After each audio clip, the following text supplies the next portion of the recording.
প্রতিবেশীর ছাগল খেয়ে জরিমানা দিলেন মাদ্রাসা শিক্ষকরা। গাজীপুরে এই ঘটনা ঘটেছে। গাজীপুর মহানগরীতে কোরবানির জন্য লালন পালন করা প্রতিবেশীর একটি ছাগল জবাই করে খেয়ে ফেলেছেন স্থানীয় একটি মাদ্রাসার শিক্ষকরা।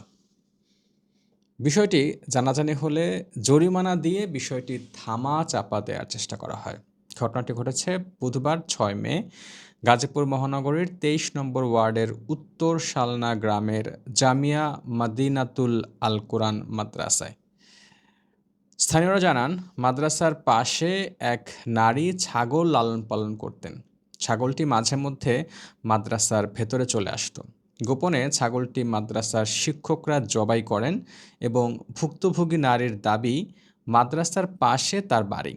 মাদ্রাসার শিক্ষকরা তার ছাগলটি ধরে নিয়ে জবাই করেছেন এবং মাংস ফ্রিজে রেখে দিয়েছেন। পরে এলাকার লোকজন এসে সমাধান করার চেষ্টা করেছেন। মাদ্রাসার কর্তৃপক্ষ জানায়, ছাগলটি দীর্ঘদিন ধরে মাদ্রাসা প্রাঙ্গণে রোপণ করা বিভিন্ন গাছের চারা খেয়ে নষ্ট করছিল। ছাগল মালিককে সতর্ক করা হলেও কোনো ব্যবস্থা নেওয়া হয়নি।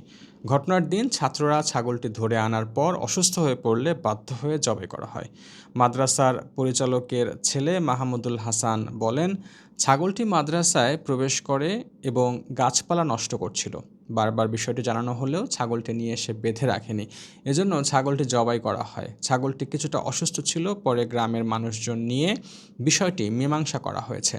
সালিশে মুরব্বীরা ছাগলটির যে মূল্য নির্ধারণ করে দিয়েছিল তাকে সেই অর্থ দেয়া হয়। মাদ্রাসাটির মসজিদের সেক্রেটারি তৌফিক উদ্দিন বলেন, রাগের মাথায় অনেক কিছুই হয়ে যায়।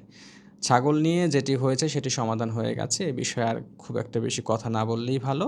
এদিকে গাজীপুর সদর থানার পরিদর্শক মেহেদী হাসান তিনি জানান, বিষয়টি পুলিশের জানা নেই, তবে খোঁজ খবর নিয়ে ব্যবস্থা নেওয়া হবে।